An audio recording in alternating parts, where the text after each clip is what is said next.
started?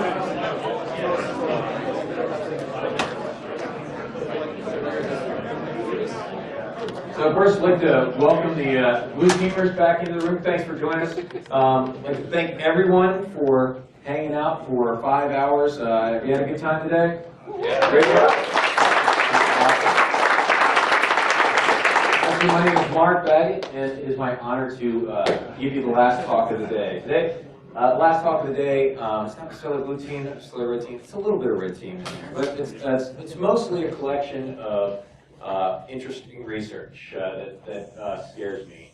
I'm calling this my crazy, sexy hacking, my career-ending tinfoil hat talk. As you can see there, when I'm doing all of my computing at home, I've got my tinfoil hat on to keep the NSA from reading my brain waves. I know that I'm within that critical distance that they can read those brain waves. So my name is Mark Baggett. That's my Twitter handle. I'm the owner of In-Depth Defense, which is a private consulting company. I do penetration testing, incident response. I also teach for SANS.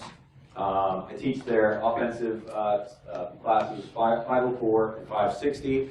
I also teach the Python class. I'm the course author for the Python for Penetration Testers course. So there's been a lot of great talks about Python and other things. If you're interested, you want to learn some Python, lots of great opportunities for you to do that. So if you've seen any of my stuff posted on the web, it's probably been at the Internet Storm Center or all.com, which is now Security Weekly. That's where most of my blogs go. I also do some blogging on SANS pen testing website as well. So, yeah, like I said, this talk is a collection of kind of research techniques that have come out over the last year that I find to be very interesting. I think some of them got some press. It's not heartbleed type press, but it's got some press attention. But it's just kind of things that I just wonder where we could go with this. Most of this isn't complete research. It's just my imagining where we could go with some of these research and some of the things we could do with it. So why do I call it my career-ending talk? Well, because this is the first talk that I'm going to give that's going to publicly reveal for the first time, the depth of my paranoia, right? Exactly how paranoid am I about these things? And you guys can look at this and you can let me know whether or not my fears are rational. So the first piece of interesting research that I wanted to talk about is this stealing private keys based upon sound. Did you guys see this paper when it was posted this year? This was amazing. So the guys who did the research, Daniel Jenkin, Adi Shamir, and Aaron Tromer, you can see the URL where you can download this. What they discovered was that they could use a mobile device, and if it was within 30 centimeters of the exhaust port of your laptop, then they could use the software on that mobile device to record the sounds of your fan and the tweaks and the twerps and all the noises coming from your computer. And if you were decrypting a file that they sent you, they could derive your RSA private key from just the sounds that they had on your computer. Now, of course, the mobile device within 30 centimeters is the best case scenario, but they've also figured out that they could do it within 4 meters if they had parabolic microphones, or if they had those laser vibrometers where they could just measure the sound waves inside the room, they could go for a much greater distance. They also released a version of this where you go to a web page, the web page turns on the microphone in your laptop and records the audio. And since you're going to their web page, the web page can also deliver the file that they need you to download. So you visit a web page, start decrypting the file while they're recording the audio, and they can figure out your private key associated with your encryption. I thought, wow, this is pretty amazing stuff. But that's not the worst. That's not the scary part. Right? So the scary part here is Adi Shamir. You guys know who Adi Shamir is? Yeah, that's the S in RSA, right? So Adi Shamir created RSA, right? We've been using RSA for all this time, and then he comes out and says, oh, by the way, I can decrypt your private keys using your microphone on your laptop. To me, this is a pretty good indication that Adi Shamir is a space alien. And he's been sent here to make us all feel stupid. Okay? Another piece of research that I found to be very, very interesting is by Bunny and X-Ops, right? Obviously, their parents love them when they give that thing. But Bunny and X-Ops, they published this interesting research on backdooring SD memory, right? And so what they did is they took all these SD cards, right, any type of SD memory, and they applied acetone and things like that. They opened them up, and all of them have these microchips that are built into the SD memory. And they go to explain in their research that SD memory is actually a very volatile form of storage. That when we store things in memory, that the bits inside of SD memory go bad. The chip is constantly having to move memory around. You might write bits to one part of SD memory one time, and then when you go to read it, the next time it writes it back somewhere else. So they actually have these really complex algorithms that they use to read and write to SD memory. And if you buy like a 1 gigabyte SD card, there's actually probably like 10 to 20 gigabytes of memory on that thing, and you're actually only using a small percentage of it, and they're constantly moving around the data. They actually have to have a small operating system that is written and runs on these chips that's on these SD cards in order to handle the complex moving around of math and where to calculate things.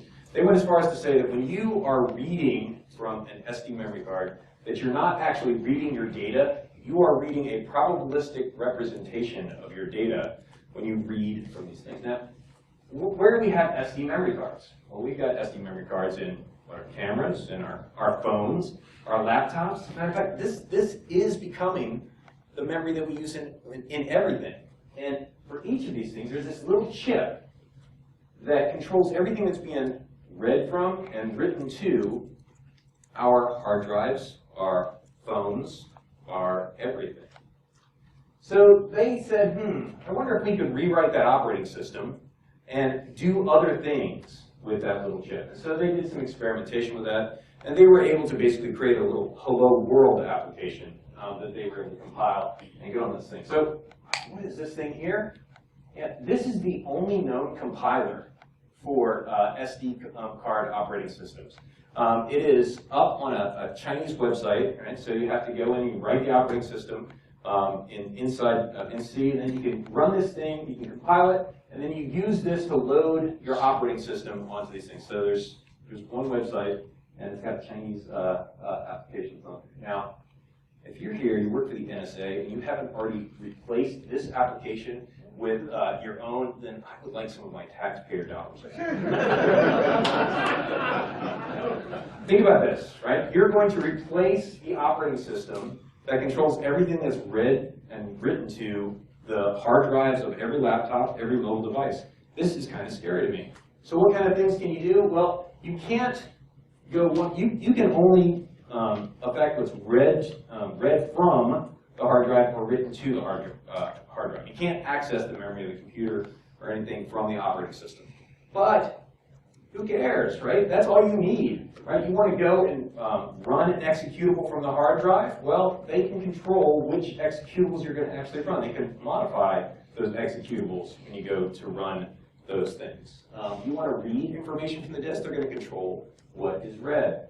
They presented an interesting scenario in their research, which was, so they're going to drop USBs in the parking lot at Microsoft, right, where they modify the operating system on the USB devices to look for a specific file. So if some piece of source code that's critical to Microsoft's operating system, like just say the NDIS driver, right, for network cards.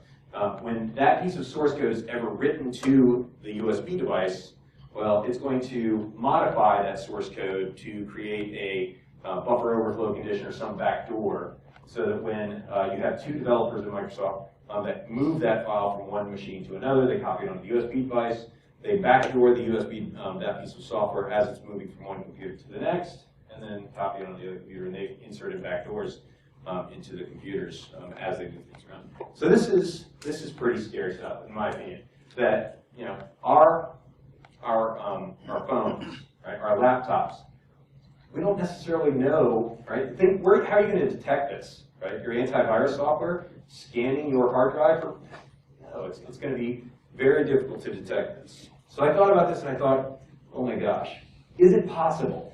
Is it possible that this has already been done to us, right? Is our phone spying on us? And I think, just based upon anecdotal evidence, that is pretty clear that our phones are secretly taking naked photos of others and sending them to the iCloud. Okay? Code caves. Code caves are awesome, and they're in the Veil framework as well now, right? You guys will stop in the Veil framework as well, right? You're using that exactly. Yeah, so Joshua Pitt created, I think that's where I heard about this versus reading your tweets about Joshua Pitt's code case. He created this awesome tool called Backdoor Factory, right? And what it does is it finds areas inside of executables that have lots of zeros, right? Pieces of executable code that just have large sections that contain no portion of the executables, just null bytes inside of it. And he's going to write his malware inside of the legitimate executables. So, I mean, we've been putting malware inside of backdoors for a long time, but we've kind of been doing it this way, right? Where we take an existing backdoor and we append into a new section in that executable the malicious code. And then you go back and you modify the original program so that it jumps out, it executes your code at the end of it, and then when your code is done, it jumps back into the executable. But he's writing it actually into the original programs. So there isn't a new section, making it much more difficult to detect this type of activity. So here you can see an example of a code block, right? A code cave, where it's just got large sections of null bytes inside an executable. Why do our executables have large section of null bytes? Oh, Jake's going to look at me and he's going to say, well, you've got page sections of memory, and there's code alignment for optimization of, oh, yeah, right, Jake. Right, Jake? I know the truth. It has the convenience of being true, but... You know, he says it's true. I know the truth. Adolf Hitler, still alive. Adolf Hitler is writing compilers for the purposes of creating code caves inside our executables so that people can place malware inside of them. Why else would such evil exist? But it's not just those executables, right? There's all kinds of code caves out there. You guys remember this? The Department of Homeland Security warns against people using Microsoft Internet Explorer because of huge security vulnerabilities. Now, in this particular case of this security vulnerability, it was a vulnerability that a foreign nation state was using to break into some Department of Defense computers, right? And I don't think, would a foreign nation state who was breaking into Department of Defense computers release that code publicly so that other people could use it against people in their homes? I don't know. But anyway, there was this Internet Explorer vulnerability. It was a critical vulnerability, and it was in bgx.dll, right? bgx.dll. bgx.dll is a DLL that's used to render VML files, right? VML, right? Anybody who here do any active development in VML? I do now. Yeah, you do now, right? So it's been around since 1988. It was replaced in 1998 by SVG. Right? So there really shouldn't be a whole lot of web pages out there that are actively using VML. But Internet Explorer still has a DLL that is still automatically loaded into memory to process VML files. It's just never used, right? This is old functionality we have in a DLL, large sections of code, and it's just not used. That is a code cave, right? You go and you replace the entire function that was inside of there with your new backdoored code, right? And then when you want your backdoor to run, you just have them visit a web page that has some VML on it, right? This is the web page, it loads up the bgx.dll, executes the backdoor on your system. You come in with your memory forensics, you say, all right, I need to get a list of all the DLLs that are loaded inside of Internet Explorer, and I want to compare this infected machine to a known good system, right? Well, a known good system loads VMX.dll. The list of DLLs are going to be exactly the same between the infected one and the non-infected one. As a matter of fact, if you go through and you break down even further and you say, which APIs are being called by this DLL? Well, guess what? The infected version is going to have the same API calls as the legitimate version. It's going to make reverse engineering this, or figuring out that you've been owned, is going to come down to, all right, not only do I have to figure out which APIs are being called, but you also have to actually look at the code that's being executed and see what's happening inside of that executable. Okay? Now, there's a couple of problems, right? If I'm going to replace VGX.dll, well, Microsoft digitally signs those DLLs. So you can't just go and write stuff into the middle of the DLL, because that's going to be a problem, right? If we go and write stuff in there, we're going to break that digital signature. So how do we get around this? Well, we could load it into the DLL after those digital signature checks have occurred, or we could find some way to defeat digital signatures, right? But that would be really hard, because think about it. Digital signatures, we rely on those for everything, right? That's how we sign our emails. That's how we sign our applications. If you have executables that are digitally signed, hey, antivirus software says, oh, this thing's good to go. Right? So digital signatures, if we could break that, that would be really, really bad. All right, let me just do a little command prompt demonstration here. So here I've got a Windows directory. Okay. First off, let's do this. dir explor asterisk. You can have two files in a directory with the same file name.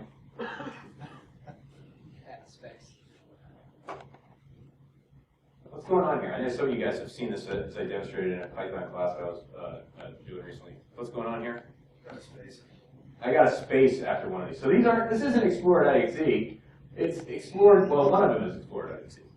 The other is a copy of PuTTY, and it's named explorer.exe space, right? But it's very difficult for us as human beings to tell the difference. That it looks like two explorer.exes there, right? Well, how difficult is it for the operating system to tell the difference between the two? So I'm going to run a tool called tools sigcheck, right? Sigcheck, which checks digital signatures. Tools, thank you. /sigcheck. explo asterisk. All right. So according to Microsoft, both explorer.exe and explorer.exe space, and you can tell the second one, you can see the space before the colon there, both of them are digitally signed by Microsoft. Now I just told you that explorer.exe space is a copy of PuTTY. Okay, what's this? I can also tell sigcheck to dump the hashes. What's the hash of each of these files? That should help you out. Okay, so explorer.exe and explorer.exe space have the exact same digital signature, right? So what's going on here? Well, there is a vulnerability in the operating system, right? That when you go to access a file that has a space at the end of it, right, the operating system trims the trailing space. So in any application, such as sigcheck, such as insert antivirus software, file integrity checking, any type of software that's going to rely on digital signatures, goes to open up explorer.exe space, the operating system actually gives it a copy of explorer.exe. Okay? This vulnerability has existed for quite some time, and it will continue to exist for quite some time. I think, I don't know, this was anonymously reported to the Internet Storm Center when I was a handler on duty about a year and a half ago.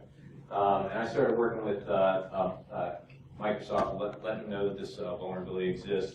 I didn't talk about it publicly until about 4 months ago. Although Matt Graber and Chris Campbell, is Chris Campbell in here? Matt Graber and Chris Campbell, I'm good, I'll talk about it. Now, they did a blog post on this about 3 months after it came onto the Internet Storm Center.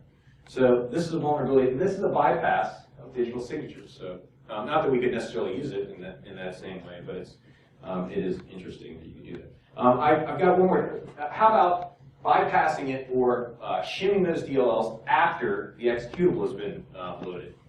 Let me give you a demonstration of something that we can do to modify executables after it's been loaded. Yes, sir? Would that defeat application whitelisting that's like built into Windows via GPO? Excellent question. So will this defeat application whitelisting built into Windows? This does not defeat app locker. And so app locker, but as far as I know, every other digital signature check-based software, with the exception of CrowdStrike's incident response application. And Doug, you know if Redline's been patched now? Don't ask me, I don't work for that company. Okay, does anybody I know Andy was working on a patch that's going to address this for with Redline, but basically anything, Process Hacker, Process Explorer, anything that's checking digital signatures that's not AppLocker and CrowdStrike that I know of is vulnerable to this attack. Okay, thanks for the question. Yeah, do you wear an extra large? Yeah. There you go.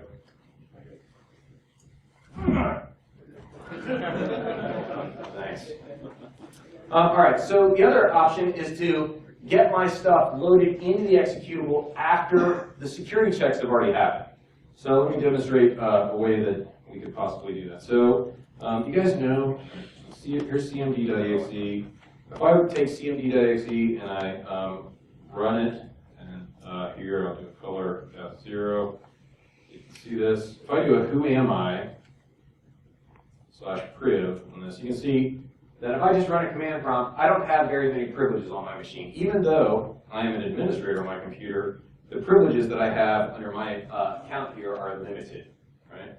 Why? Well, because I didn't right-click on my command prompt and do run as administrator. Microsoft was friendly enough to strip all administrative permissions from any process you have on a machine, unless you right-click and say, run as an administrator. This is a really good thing for us, right? Because we didn't, as security professionals, we couldn't convince the executives that they didn't need administrative access to their computers.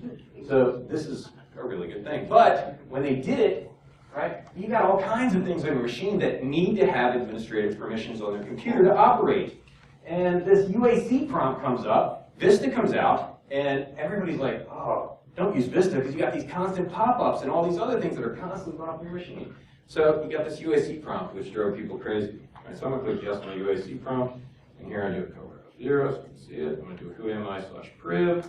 You can see, all right, now I've got all these permissions that are on the system, right? But those pop-ups on the machines, those drove people crazy. You've got all kinds of computer processes on your machine that run as administrator, but a UAC prompt doesn't come up. For example, there's this one, right? Start CLI config. This is the SQL client configuration utility. That machine there, that command prompt, or that box there, is running as an administrator on my computer with full privileges, didn't strip any of its admin permissions, but no UAC prompt. No UAC prompt, right? I'll prove it in just a second, right? But it came up, no UAC prompt. Why did that happen? Well, if we go back to our, let's see, zoom in a little bit so we can see this. dir CLI config, is it in this directory? Yes, it is. All right, I'm going to run tools sigcheck -m. I'm going to dump the manifest file associated with CLI config. If we look inside the manifest file has got some configuration information used by Microsoft, has permissions, things like that. I can look at this manifest file and I can see that it's got this auto elevate is set to true. See that line down there at the bottom? That's a little too short to actually up there and see it. You guys see that line? That line inside the manifest file tells Microsoft, hey, don't do that whole UAC thing when this process, when this particular process launches on the computer. So what I'd really like to do is I would really like to run a different executable. I'd like to have Microsoft do all its security checks, right? Look and read that manifest file that's embedded within CLI-config.exe, and then after it's done all that stuff, redirect to a different process. Okay? You guys So BSides last year I did a talk on the application compatibility rootkit. I mean the application compatibility toolkit that Microsoft released. You guys, if you haven't seen that, I'm not gonna repeat all of that stuff, but I'm gonna use the application compatibility toolkit here to create a little configuration file. So here I'll go into, let's see, application compatibility administrator. I'll get us run that. All right, I'm going to open this one that I've already configured. Here's my application compatibility toolkit. I'm patching CLI config. Let me right click and edit this fix. Here you can see I'm patching CLI config. And I don't have a compatibility mode. Here's all of the ways that I can tell application compatibility toolkit to lie to this executable. I'm just going to tell it to show the ones that I've got. I've got redirect exe in here. So I'm going to click redirect exe, look at the parameters. And in here, I told this thing to redirect the execution of CLI config to cmd.exe. All right. Okay, cancel. Let's go ahead and install this thing. All right, so let's see, CLS. I'm going to do sdb install /tools/elevate shell by running CLI config.sdb. Okay, so it says it's installed. So now let's run CLI config. exe. Click.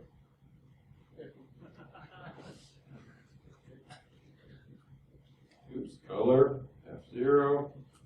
Who am I? /priv. Okay. So I've got full administrative privileges on here. The administrator box.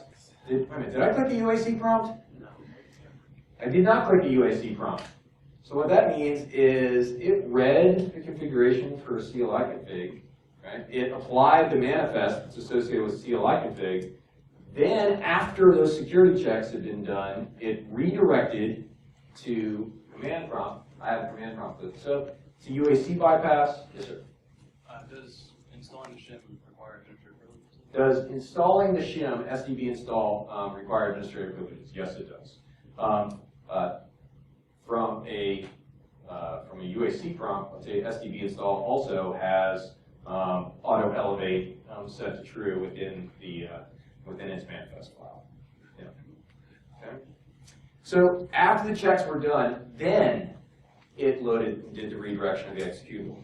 So I imagine, and I just say imagine, that similar techniques could be used to load DLLs and things like that after security checks have been done to actually get those code Ks into legitimate executables on the system. Okay? So I did that talk with on application compatibility toolkit, and shortly after that, I got an email from John Erickson. Right? Anybody recognize the name John Erickson? Yeah, it's not that John Erickson. So there's a guy named John Erickson. He wrote this book, and this guy sent me an email, said, "Hey, my name's John Erickson, and can I get a copy of slides from your application compatibility toolkit?" And I'm like, "Of course you can. You're awesome. I read your book." He's like, "I'm not the John Erickson."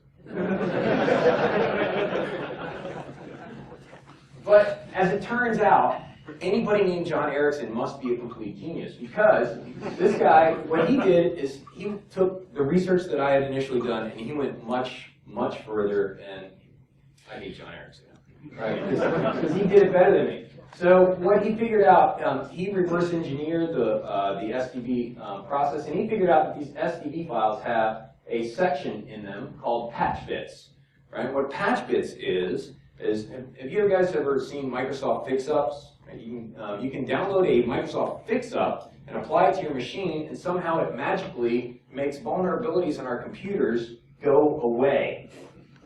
How does it do that? They don't replace the executables on our machine. How do they do that? Well, turns out that patch bits inside of that SDB file can modify executables in memory after they've been loaded and security checks have been done. Right, so what he can do is he created a patch bits fix-up using a patch bits SDB file that modified explorer.exe so that it contained explorer.exe plus additional payloads. Right? So explorer.exe, which is a digitally signed portion of the operating system distributed by Microsoft, right? You have the most secure environment in the entire world. You only allow Explorer.exe to run in your environment, right? But these apply to patch up, a security SDB patch up to your system, so that not only does Explorer.exe run, but it contains an additional payload that modifies the executable. So he was able to modify digitally signed executables and modify the executable to do whatever it was that he wanted. Is that interesting? Is that scary? Does this keep you up at night? I was a little worried about it, right? I was a little worried about it when John initially released this information. The more I looked into it, look, obviously, Bigfoot is using Explorer.exe to control all our minds, and Bigfoot lives inside of a code cave. As a matter of fact, I am pretty sure that all that stuff we can't find, Loch Ness Monster, Jimmy Hoffa, all of them exist inside of a code cave. This is one of those things that you're supposed to be able to stare at it, and it's like something comes out. I can never see those things, right? I'm sure that it has something to do with code caves. I did this other thing. I was playing with WinPMem. WinPMem is a really awesome memory forensics tool. It's a driver that installs, and then you can use Python to interface with this driver and extract memory components. And I downloaded WinPMem and I installed it on my machine. And when you first run WinPMem, it says, "Hey, you now have you have got this memory acquisition mode where you can read from memory." And it gives you these memory ranges, and it says, "Read memory from that location to that location, that location to that location. Go extract your memory from these 3 locations." And I thought, what are you, silly? Right? I don't want just those portions of my memory. I want all of my memory. Why would I just get those? If I just get parts of my memory, bless you, that's not even going to be a forensically sound memory capture. I have to get all of memory. So, me knowing more than the people who wrote WinPMem, I started dumping all of my memory from the beginning of memory all the way to the end of memory. And Volatility wouldn't read it. And Redline wouldn't read it. And none of those memory forensics utilities were smart enough to understand how to read all of my memory when I dumped all of my memory from the beginning of memory to the end of memory. And I said, what's up with this? And I fought with this thing for hours. And then I read the manual. And as it turns out, there's all kinds of things that are actually in, so it's interfacing with the chips on our computer and actually dumping memory from beginning to end. But it turns out that your operating system doesn't actually use all of the memory in your computer. It's just in ranges of memory inside of your computer. And there's sections of your memory that don't have operating system memory, right? But if I read from that memory, I get stuff. And I was like, well, what is this stuff, right? And, okay, it has something to do with PCI and ISA and PCI Intel. And I don't know, right?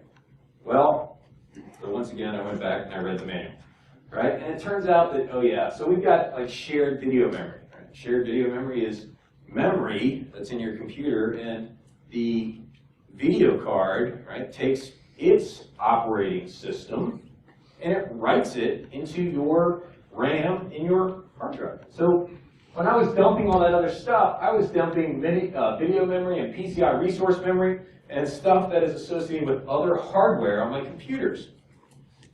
So with a device driver, I can read to and write from that memory. And let's see, so I've got my user mode applications, they interface with the kernel mode applications, interface with the device drivers, and those device drivers then access the memory, but that memory is shared with PCI, VGA, and other things. I could potentially take malware and write it into memory in portions of, write it into memory that the operating system itself never sees. That hardware, video cards, memory cards are going to see, right? Which means it's never going to be accessed by the processor in my computer, but it's going to be accessed by a processor. It's going to be accessed by a CPU. Right? That CPU is going to execute code. I thought, this is really interesting. What's really interesting is these rootkit hunters, these memory forensics tools, and everything else that's scanning the operating system for memory. It's not going to be scanning the memory that's associated with those PCI buses and things like that. So I don't know anything about this, right? This isn't full research here, but this scares me, right? So I just thought I'd throw it out there. Okay. So basically, I look at these, the way that we have stored memory out there, the things that we have rootkits, all of the technology that we rely on that has the potential to be compromised in very interesting ways, in my opinion. And I think to myself, you know, the internet is like one of the pinnacles of human achievement. It's one of the greatest things that we've ever done, right? The modern operating systems on our laptops, this is like really awesome stuff for our species, but yet it's so horribly flawed, I have to ask myself, you know what, did we really put somebody on the moon? And I think it's pretty obvious that there's no way that we actually did this. Yeah. All right. So on a serious note, right? I think that there are lots of interesting things going out there. I am always impressed by how far researchers in our field are pushing the lines with interesting things. You know, some of the talks that we've seen today are really interesting things that have given me a lot of cool ideas that I want to go back and play with. You know, the challenge to defend our networks is incredible. It's going to be very difficult for us to do this, and the more research comes out, I think it empowers us as we begin to understand the potential flaws and the ways that people can break into our networks. And then we can come up with new, interesting, and new innovative ways that we can do this. I hope that you were as inspired by some of the talks and some of the information that you saw today, that you will take the talks, you'll go and build on them from there, that we'll see lots of new research come out of the talks that you saw today, that next year, when you guys have come up with these incredible discoveries, that you'll bring them back here to Augusta BSides 2015, which I hope that we'll be doing again next year. I want to take this as an opportunity to thank all you guys for coming out here to Augusta BSides, and I'd like to thank all the speakers who took the time to come out here, and we'll see you back here next year.